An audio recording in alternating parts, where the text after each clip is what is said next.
समय हो गया है, लेकिन एक घटना हम आपको जरूर सुनाना चाहते हैं।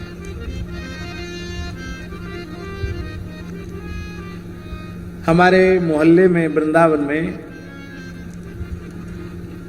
जो अपना इस समय मलुक पीठ का कार्यालय है, वहाँ एक पीपल का पेड़ है। पहले बाउंड्री नहीं थी, वहाँ पीपल के पेड़ के नीचे एक पागल सा पड़ा रहता था, अवधूत पागल के जैसा। किसी से कुछ नहीं बोलता था।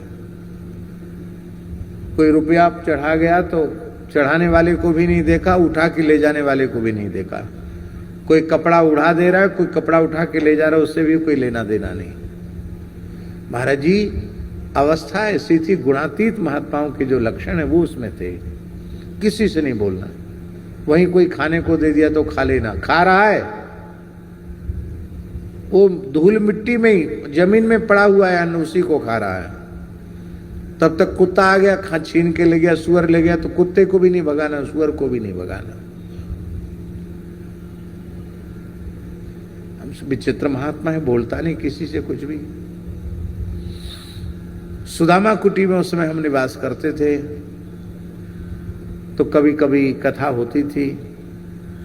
तो जब हम कथा कहते भक्तमाल की, तो बड़े भाव से सुनते थे वो।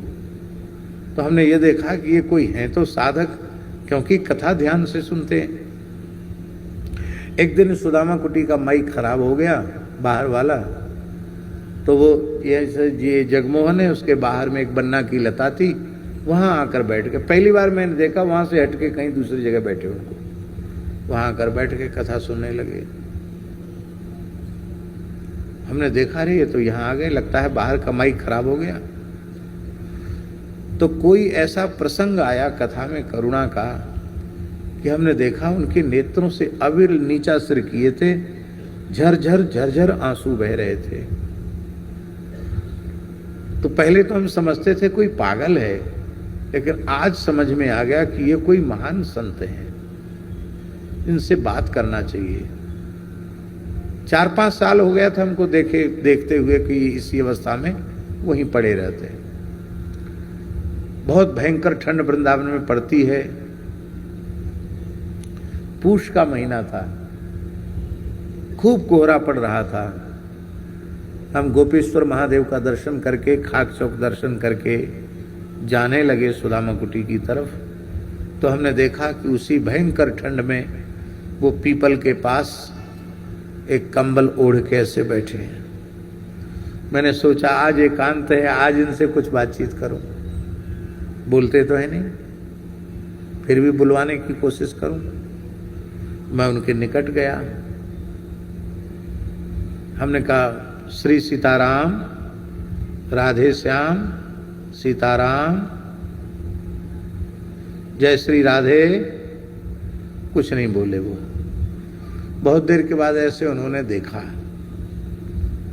तो देखकर वो पहचान गए कि ये वही बाबा जी है जो कथा सुनाता है।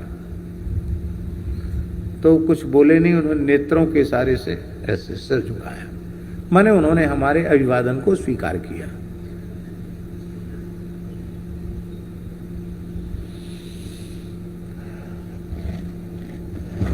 हमने कहा, आप कहां से आए हैं? तो बोले फर्रुखाबाद, उत्तर प्रदेश में फर्रुखाबाद, गंगा किनारे फर्रुखाबाद। तो हमने दूसरा प्रश्न पूछा, किस घर का जन्म है? क्योंकि वो ऐसे ही धूल मिट्टी में पड़े रहते थे, नहाते धोते नहीं थे।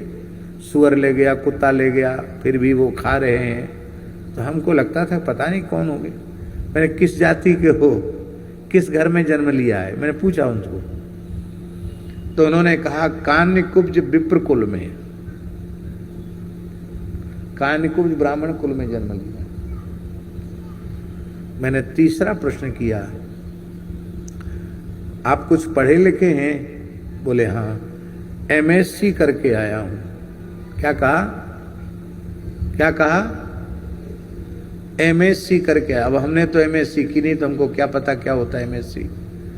पर कोई ऊंची पढ़ाई होती होगी MSc। क्या होता है MSc हम तो जानते नहीं। आप जानते हो? महाराज जी जानते होंगे क्या होता है? हैं? विज्ञान का होता है मास्टर ऑफ साइंस। हाँ, ये हमारे मोरछल वाले बाबा बोले मास्टर ऑफ साइंस, MSc है। तो साइंस में ऊंची डिग्री लेने वाले, हमें बड़ा आश्चर्य हुआ कि इतना पढ़ा लिखा, इतने अच्छे परिवार का बालक, देखने में भी लगते हैं किसी अच्छे भले घर के, सुखी संपन्न घर के बालक हैं, ऐसे क्यों रहते हैं? हमने फिर उनसे प्रश्न किया, आप ऐसे क्यों रहते हैं? इतना सुनते ही वो फूट फूट कर रोने लगे और कहा, कन्हैया से मिलने के लिए, कन्हैया से मिलने के लिए, कन्हैया से मिलने के लिए। तो हमने फिर प्रश्न किया, हमने कहा आपको कन्हैया मिल गए? बोले हाँ मिल गए। कैसे मिले? स्वप्न में मिले कि ध्यान में मिले? बोले जैसे आप आकर हमसे मिले हैं ऐसे मिले। हमने कहा एक बार। पहली सैलरी की याद ना आज भी आती है। मुझे अपनी पहली सैलरी मिली 18,000 रुपए, 5,000। एक बार मिले हैं क्या? एक बार दर्शन हुआ। इतना सुनते ही वो फिर विकल हो गया। बोले नित्य मिलते हैं, निरंतर मिले रहते हैं, नित्य मिलते हैं, निरंतर मिले रहते हैं। ऐसा कहकर फूट फूट कर वो रोने लगे। और फिर हम भी व्याकुल हो गए उनकी स्थिति देख करके। फिर उन्होंने रोते रोते जो एक वाक्य कहा, सुनील जी, उन्होंने कहा कि आप हमको कथा सुनाते हैं इसलिए मैंने किसी बात को छिपाया नहीं, आपने जो जो पूछा हमने सब बता दिया। मेरी प्रार्थना है हमसे आपकी क्या बातचीत हुई है इसका प्रकाश आप किसी के सामने मत करना,